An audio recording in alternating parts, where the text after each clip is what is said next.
माननीय अध्यक्ष जी, किसानों की प्राकृतिक प्रकोप से नष्ट हुई फसलें, उनकी भरपाई करने के लिए प्रधानमंत्री फसल बीमा योजना लागू की गई है।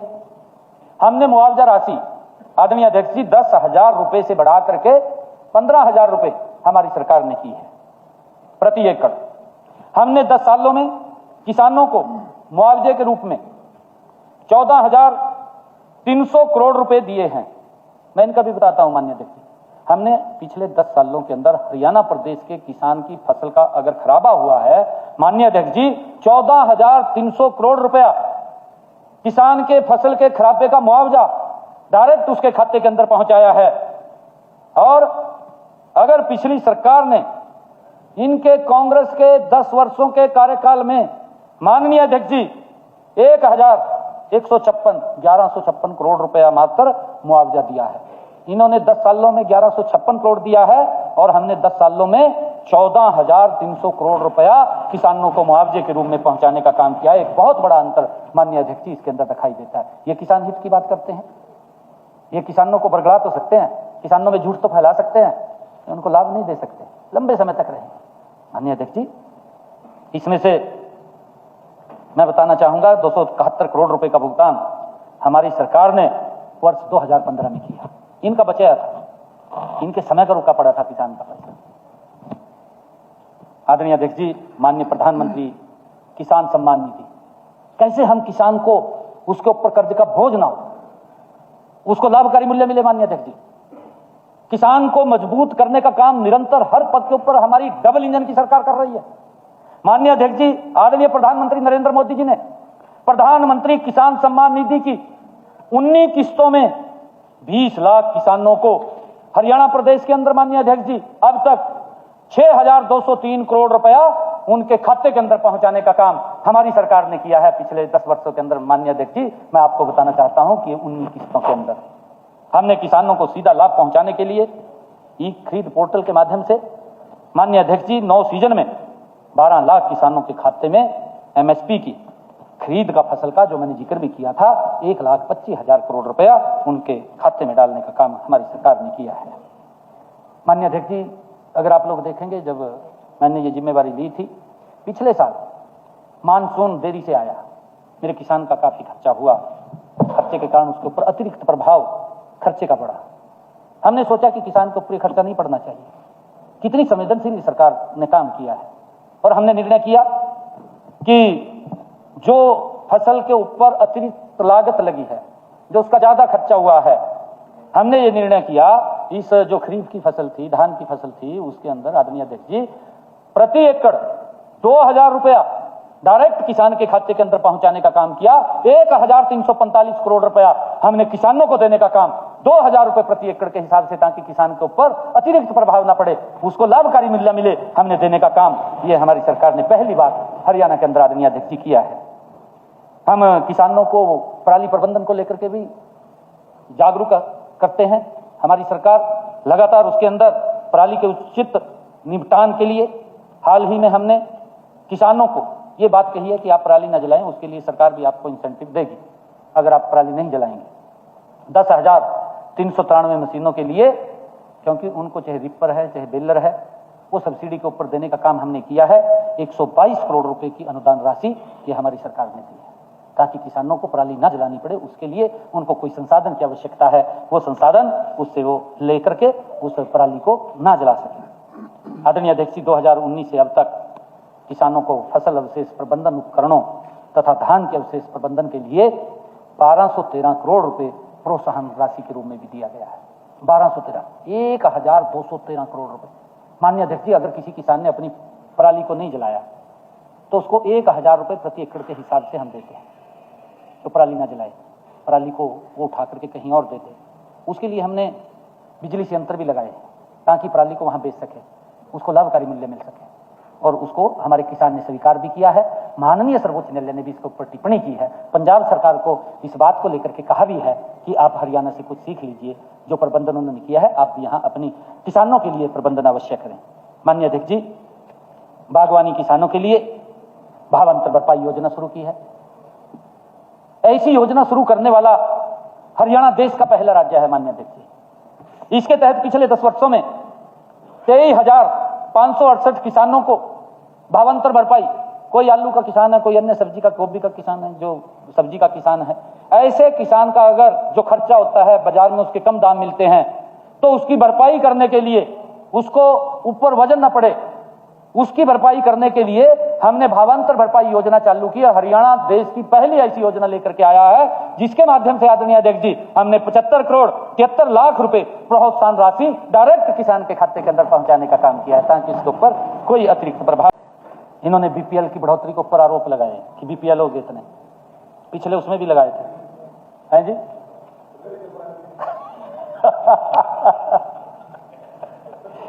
पिछले 70 के अंदर भी माननीय अध्यक्ष जी ने आरोप लगाए, अब फिर आरोप लगाया कि आप बीपीएल से बाहर काटने की बात कर रहे हैं और आपके यहां इतने बीपीएल हो गए हैं। माननीय अध्यक्ष महोदय, आंकड़े जो ये कह रहे हैं कि गलत नहीं है, मैं बताना चाहता हूं कि व्यवस्था परिवर्तन की बात है, व्यवस्था परिवर्तन हुआ है। भाजपा सरकार ने पिछले 10 वर्षों में जो परिवर्तन किया है माननीय अध्यक्ष जी, मैं याद दिलाना चाहता हूं कि जब हमने परिवार पहचान पत्र बनाए, उसमें परिवार के मुखिया द्वारा दी गई जानकारी, माननीय अध्यक्ष जी जो परिवार का मुखिया है उसने जो जानकारी दी है उस आधार पर अपात्र लोगों की पेंशन काटी गई। हमने पिछले दिनों एक अभियान चलाया था कि जो परिवार पहचान पत्र बने और उसमें उन्होंने अपनी इनकम बताई, अपने आप भरी, उन्होंने अपनी इनकम भरी, तो उसके अंदर इन्होंने इस बात को उठाया कि जब अपात्र लोग जिन्होंने उसके अंदर अपनी इनकम ज्यादा भरी तो उनकी पेंशन कटी, तो यही लोग जगह जगह जाकर के प्रचार करते थे। ये लोग बोलते थे क्या हाय तौबा इन्होंने किया माननीय अध्यक्ष जी, गांव गांव जाकर के लोगों के बीच में जाकर के कि ये परिवार पहचान पत्र नहीं है, इसका मजाक किया इन्होंने जाकर के। माननीय अध्यक्ष जी इसका मजाक करते थे और जाकर के बोलते थे कि ये पहचान पत्र नहीं है, ये परमानेंट परेशानी पत्र है, ये बात बोलते थे ये लोग, परमानेंट परेशानी पत्र बोलते थे ये लोग इसको, परिवार पहचान पत्र को। और माननीय अध्यक्ष जी हमारी मंशा ये शुरू से रही है कि पात्र व्यक्ति को लाभ मिलना चाहिए, पात्र व्यक्ति सरकार की योजना से छूटना नहीं चाहिए। और ये पहली बार है कि हमारी सरकार ने पिछले 10 वर्षों में उस सिस्टम का परिवर्तन किया है जो अंतिम व्यक्ति, जो लाइन के अंदर अंतिम व्यक्ति था, जो गरीब व्यक्ति था, जिसको गांव में जाकर के कोई देखता पूछता नहीं था, पहली बार ये सरकार उसके घर तक पहुंची है माननीय अध्यक्ष जी, उसको जाकर के लाभ दिया। माननीय अध्यक्ष जी अभी तो इन लोगों को तकलीफ हो रही है कि इतने बीपीएल बन गए, पहले ये उसको लेकर के बोल रहे थे कि इतनी पेंशन वो कट गई है, ये तो परमानेंट परेशान पत्र है, हम आएंगे इस पोर्टल को बंद कर देंगे, इस प्रकार का दुष्प्रचार करते घूमते थे। ये तो राज्य फिर थे। परंतु मैं बताना चाहूंगा कि हमने इसी के माध्यम से उस व्यवस्था परिवर्तन को ठीक किया, आज लोग उसकी प्रशंसा कर रहे हैं। माननीय अध्यक्ष जी अगर इतने बीपीएल कार्ड बन गए हैं तो मैं आज इस महान सदन के अंदर, वो तो यहाँ नहीं है, इन्होंने बड़े आरोप लगाए हैं, पीछे भी लगाए हैं, हम जो गलत कोई बीपीएल कार्ड बना है उसकी जांच कराएंगे, अगर कोई गलत है उसको जरूर काटेंगे। परंतु मैं ये भी बात कहना चाहता हूं क्योंकि विपक्ष इस बात को लेकर के लगातार दुष्प्रचार करता है कि गरीब व्यक्ति को क्यों लाभ मिल रहा है, हमारी सरकार का देह है कि पात्र व्यक्ति तक माननीय अध्यक्ष जी लाभ पहुंचे। अगर ये उस बात से खुश नहीं है तो हम इसकी अवश्य जांच कराएंगे और जांच करा करके जो अपात्र व्यक्ति है उन लोगों को इस बीपीएल श्रेणी से बाहर करेंगे। अगर ऐसे कोई पात्र व्यक्ति हैं कि जो इस श्रेणी में नहीं आते, वो स्वयं अगर बाहर चले जाएं तो अच्छा है, ठीक है, मैं ये कहना चाहता हूं। नहीं तो क्योंकि विपक्ष वाले ये लगातार इसका दुष्प्रचार कर रहे हैं कि बीपीएल ज्यादा बढ़ गए, बीपीएल ज्यादा बढ़ गए, भाई हम जांच करा लेंगे, कोई बात नहीं, जांच कराएंगे, अगर कोई अपात्र व्यक्ति होगा उसको बाहर करेंगे इस श्रेणी से। माननीय अध्यक्ष महोदय पिछले 10 वर्षों में गरीबी रेखा के नीचे के परिवारों की संख्या का अनुमान लगाने की व्यवस्था भी बदली गई है। माननीय अध्यक्ष जी केंद्र सरकार का नियम था कि किसी भी राज्य में उसकी जनसंख्या का 21% से अधिक लोग गरीबी रेखा से अधिक नहीं हो सकते। आदरणीय अध्यक्ष जी राज्य सरकारों का अधिकार था कि वो इस कैप के नीचे परिवारों को 5 मानदंडों के आधार पर चिन्हित करके बीपीएल घोषित कर दें। आदरणीय अध्यक्ष जी उन्हें पीले राशन कार्ड दे दें। इसके साथ ही एक मापदंड यह भी था कि परिवार की वार्षिक आय 1,20,000 से अधिक नहीं होनी चाहिए। यह भी एक पैरामीटर इसका था कि 1,20,000 रुपए से इनकम अगर किसी की कम होगी वो बीपीएल की श्रेणी में आएगा। माननीय अध्यक्ष जी, इस वजह से सिफारिशों का कारोबार चलता था इनके समय में, बीपीएल नहीं बनते थे, लोग घूमते रहते थे। मैंने कहा है, जो पात्र व्यक्ति था माननीय अध्यक्ष जी, उसको तो बीपीएल नहीं बनता था। जो गरीब व्यक्ति था, जो गांव के अंदर बैठा था, उसका बीपीएल नहीं बनता था। किसी और का इनके समय में बीपीएल बन जाता था, क्योंकि तो राजी कर देते थे। इसका कोई वक्त होता था, उसका बना देते थे। ये भी नहीं देखते थे भाई इसके पास कोठी भी है, कार भी है, सारा कुछ है, इसको आवश्यकता नहीं, क्योंकि इसकी जरूरत अगर किसी को है, उस व्यक्ति को है जिसके पास संसाधनों की कमी है। सरकार उसके साथ खड़ी है और हमारी सरकार का यह देह है कि गरीब व्यक्ति के साथ कंधे से कंधा मिलाकर के चलने वाली ये नरेंद्र मोदी की सरकार और ये डबल इंजन की सरकार गरीब व्यक्ति के साथ खड़ी है। माननीय अध्यक्ष जी, उनको नीचे नहीं होने देगी, उनको नीचे नहीं होने देगी, उनके कंधे से कंधा मिलाकर के चलेगी, उनको आगे बढ़ाने का काम करेगी। माननीय अध्यक्ष जी, मैंने कहा है कि उसकी 1,20,000 से अधिक आय की एक कैप थी, वो भी उसका एक पैरामीटर था, भी वो नहीं होना चाहिए। परंतु माननीय अध्यक्ष जी, मैं आपको बताना चाहता हूं कि बीपीएल में जनसंख्या की सीमा से 1,20,000 रुपए की आय सीमा से गरीब व्यक्ति को हमारी सरकार ने मुक्ति दी है। यही नहीं माननीय अध्यक्ष जी, हमारी सरकार ने, आदरणीय मुख्यमंत्री जो पूर्व मेरे इसी सदन के अंदर मनोहर लाल जी ने उस व्यवस्था का परिवर्तन किया। उन्होंने जिन परिवारों की आय 1,20,000 रुपए थी, जो केंद्र का एक पैरामीटर था माननीय अध्यक्ष जी, उसको बढ़ा करके 1,80,000 रुपए कर दिया। और माननीय अध्यक्ष जी, जब वो 1,80,000 रुपए उसका पैरामीटर किया तो बीपीएल की संख्या तो स्वाभाविक था, क्योंकि जो 1,20,000 का पैरामीटर था वो बढ़ करके 1,80,000 हो गया। 1,80,000 हुआ तो बीपीएल की संख्या बढ़ गई, जिसका ये रोना रो रहे हैं। ये बोल रहे हैं कि इतने बीपीएल हो गए हैं, इतने गरीब हो गए हैं, आप तो गरीबी रेखा से बाहर निकालने की बात कर रहे हैं। हमने लोगों को मजबूत किया है, गरीबी रेखा से बाहर निकालने का काम हम लगातार हमारी सरकार कर रही है। एक क्षेत्र के अंदर नहीं, माननीय अध्यक्ष जी, मुख्यमंत्री परिवार उत्थान योजना, उसके माध्यम से भी हम गरीब लोगों को चिन्हित करके उनको कारोबार कराते हैं, उनको बैंक से पैसा दे करके उनको आगे बढ़ाने का काम एक योजनाबद्ध तरीके से हमारी सरकार करती है। हर दृष्टि से अलग अलग क्षेत्र के अंदर हमारी सरकार काम कर रही है, परंतु इनको तो इस बात का ज्ञान भी नहीं है। इनको पता नहीं है कि कैसे व्यक्ति को गरीबी से बाहर निकाला जाए। विरोध करते हैं, और अगर ये विरोध कर रहे हैं तो मैंने कहा है विपक्षी साथी, अगर विरोध करते हैं तो हम इसकी जांच कराएंगे। अगर जो इसके अंदर अपात्र व्यक्ति होगा तो उसको बाहर करेंगे। ये कांग्रेसी भाई नहीं चाहते कि किसी गरीब व्यक्ति को सुविधा मिले। माननीय अध्यक्ष जी, तकरीबन जब 1,80,000 रुपए इनकम हुई तो 32 लाख परिवार इसके अंदर जुड़ गए। ये बात बोल रहे हैं माननीय अध्यक्ष जी, 32 लाख परिवार जुड़ गए। 1,20,000 जब इसको 1,80,000 किया तो इसमें 32 लाख परिवार और जुड़ गए, और पहली बार ऐसे परिवारों को सरकार की योजनाओं का लाभ मिलना शुरू हुआ है। माननीय अध्यक्ष जी, मैं ये भी बताना चाहूंगा कि पहले यह सूची बनाते समय जो फैमिली साइज लिया जाता था उसमें 5 व्यक्ति प्रति परिवार से अधिक नहीं बैठता था। अब परिवार पहचान पत्र के माध्यम से हमने यह व्यवस्था की है कि छोटे गरीब परिवार भी बीपीएल की सूची में आकर सरकारी सुविधाओं का लाभ ले सकते हैं। परिवार पहचान पत्र में गरीब। माननीय अध्यक्ष जी, विपक्ष के लोगों ने इस बात को भी मुद्दा बनाया कि आपने 500 रुपए का गैस का सिलेंडर कहा बहनों को देने के लिए, दिया नहीं है। और मैं हैरान हूं माननीय अध्यक्ष जी, अभी तो हमारी सरकार ने 100 दिन पूरे किए थे। 100 दिन के अंदर किस प्रकार से क्वेश्चन लगे इस सदन के अंदर। आप डेट बताएं कब 2100 रुपया देंगे, आप डेट बताएं कब आप ये गैस का सिलेंडर देंगे। भाई आप हमारे से तो डेट मांग रहे हैं, परंतु जहां आपने कह का वोट ले लिया लोगों से उनका भी पूछ लो। हिमाचल के अंदर माननीय अध्यक्ष जी, वैसे इस सदन का विषय नहीं है, वोट ले लिया लोगों से कह करके कि बहनों को हम 1500 रुपए देंगे। वोट ले लिया, 2 साल से ज्यादा हो गए माननीय अध्यक्ष जी सरकार को, कांग्रेस की सरकार। यही बात जाकर के कर्नाटक में बोल दी। माननीय अध्यक्ष जी 2 साल हो गए हैं, 5 पैसा नहीं दिया। यही बात तेलंगाना में बोल दी माननीय अध्यक्ष जी, 5 पैसा नहीं दिया। कितने अतावले हमारे विपक्ष के लोग हो रहे हैं, का डेट बताओ जी कब देंगे। भाई हमारा संकल्प पत्र है और ये गारंटी नरेंद्र मोदी की है माननीय अध्यक्ष जी, नरेंद्र मोदी की गारंटी है। जो बोलता है वो तो करता है, जो नहीं बोलता उसको भी करता है। ये हमारी गारंटी है, हम बहनों को 2100 रुपया देंगे। हमने उसकी रचना योजना पूरी खड़ी कर लिया, परंतु हमारा संकल्प है माननीय अध्यक्ष जी 5 साल का, हम धीरे धीरे करके काम कर रहे हैं। हमने अपने संकल्प पत्र के माननीय अध्यक्ष जी 19 वायदे पूरे कर दिए हैं, महत्वपूर्ण वायदे थे माननीय अध्यक्ष जी, और 12 वायदों के ऊपर काम चल रहा है, जल्दी इसके अंदर शामिल होने वाले हैं।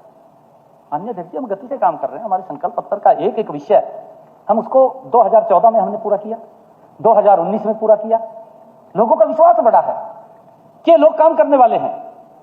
माननीय अध्यक्ष जी इनका जो घोषणा पत्र होता था, ये वोट तो मांग लेते थे उस घोषणा पत्र पर जब सत्ता के ऊपर आकर के बैठते थे, कुर्सी पर बैठते थे, तो उस घोषणा पत्र को डस्टबिन में डाल देते थे कि लोगों ने तो वोट दे दिया, फिर कहां वोट देंगे बाद में। भाइयों अब उनको नकार दिया माननीय अध्यक्ष जी, लोगों ने नकारा, हमने नहीं नकारा, लोगों ने नकारा। हम तो कह रहे हैं कि आके बैठ जाए आप, हम अपने आप नहीं बैठ रहे माननीय अध्यक्ष जी, क्या करें, उठ के चले गए। माननीय अध्यक्ष जी आरोप लगाया कि 500 रुपए का गैस का सिलेंडर नहीं दिया अभी तक। मैं बताना चाहूंगा, ये अशोक अरोड़ा जी ने कहा है, शैली चौधरी ने कहा है, हमारी मुलाना से विधायक पूजा जी ने कहा है, मनदीप चट्टा ने कहा है माननीय अध्यक्ष जी का 500 रुपए का गैस का सिलेंडर नहीं दिया। माननीय अध्यक्ष जी मैं बताना चाहता हूं कि अगस्त 2024 हमने हर घर हर गृहिणी योजना बनाई और एलपीजी के गैस के सिलेंडर के ऊपर सब्सिडी देने की बात हमने की, अपने संकल्प पत्र में कहा, हमने उस बात को पूरा किया है माननीय अध्यक्ष जी। इसके तहत बीपीएल व एएवाई परिवारों को घरेलू उपयोग के लिए 500 रुपए में एलपीजी गैस का सिलेंडर उपलब्ध कराया जा रहा है। माननीय अध्यक्ष जी मैंने कहा था, मैंने ये बात कही थी, मंचों के ऊपर भी मैं बोलता था माननीय अध्यक्ष जी, मैंने बहनों को कहा था हरियाणा प्रदेश की, मैंने कहा था कि आपके खाते को वो लिंक किया जाएगा। आप जब गैस का सिलेंडर लेने के लिए जाएंगी, जब आप गैस का सिलेंडर लेकर के अपनी साइकिल या अपनी मोटरसाइकिल के ऊपर पीछे रखेंगी, तो आपका भाई तुरंत 500 रुपए से ऊपर की रकम आपके खाते में पहुंचा देगा। और मुझे खुशी है आदरणीय अध्यक्ष जी बताते हुए, जो लोग कह रहे हैं कि आपने 500 रुपए का गैस का सिलेंडर नहीं दिया, इस योजना के तहत हमने इसको चालू कर दिया है माननीय अध्यक्ष जी, संकल्प को पूरा कर दिया है। इसके तहत हर घर हर गृहिणी योजना बना करके हमने 17 लाख माननीय अध्यक्ष जी परिवारों को इसके साथ जोड़ दिया, लगातार जोड़ रहे हैं, खातों को वेरीफाई करके इसके साथ जोड़ करके।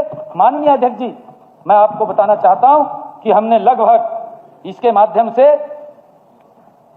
जो पैसा दिया है वो लगभग 12-13 करोड़ रुपया सब्सिडी के तौर के ऊपर हमने उसका पहुंचा भी दिया है। माननीय अध्यक्ष जी इतना लोगों को हमने लाभ पहुंचाने का काम हमारी सरकार कर रही है। माननीय अध्यक्ष जी सामाजिक सुरक्षा पेंशन, हमारे जो विपक्षी साथी थे वो बैठे नहीं है, सुबुगाहट कर रहे थे माननीय अध्यक्ष जी, जब हम भोजन के ऊपर थे आप भी बैठे थे, मैं आपके साथ बैठा था।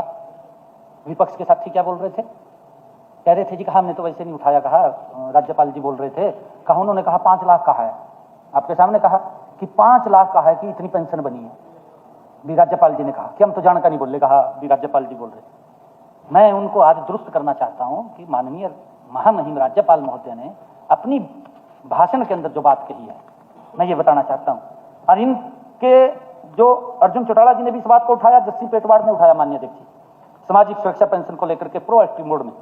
माननीय अध्यक्ष जी हमारे जो युवा विधायक साथी हैं, माननीय राज्यपाल जी के अभिभाषण पर अपने वक्तव्य में केवल 5 लाख लोगों को सामाजिक सुरक्षा पेंशन देने के ऊपर इन्होंने बात कही है, सवाल उठाया है। माननीय राज्यपाल महोदय ने अभिभाषण में जो 5,43,000 लोगों को सामाजिक सुरक्षा पेंशन देने की बात कही गई है माननीय अध्यक्ष जी, वो केवल प्रोएक्टिव मोड के ऊपर। माननीय अध्यक्ष जी इनको मालूम नहीं है, जब से प्रोएक्टिव मोड के ऊपर हम पेंशन को लेकर के आए हैं, पहले तो इनके समय के अंदर पेंशन नहीं बुजुर्गों की बनती थी। माननीय अध्यक्ष जी मात्र ये अपने समय के अंदर 2014 तक 17 लाख बुजुर्गों को ये पेंशन देते थे। माननीय अध्यक्ष जी एक बुजुर्ग को पेंशन बनवाने के लिए एक साल दफ्तरों के चक्कर काटने पड़ते थे, कहीं तो चक्कर काट करके घर बैठ जाते थे, पेंशन बननी तो है नहीं। और कई इस प्रकार का शोषण बुजुर्गों के साथ होता था कि आपकी पेंशन लगेगी 2 महीने की, मेरे को सेवा कर दे कहा, यह बात भी होती थी, सेवा करके बनवा लेता था। इतना ज्यादा माननीय अध्यक्ष जी शोषण होता था बुजुर्गों का। माननीय हमारी सरकार ने, आदरणीय मनोहर लाल जी ने इसको प्रोएक्टिव मोड के ऊपर किया।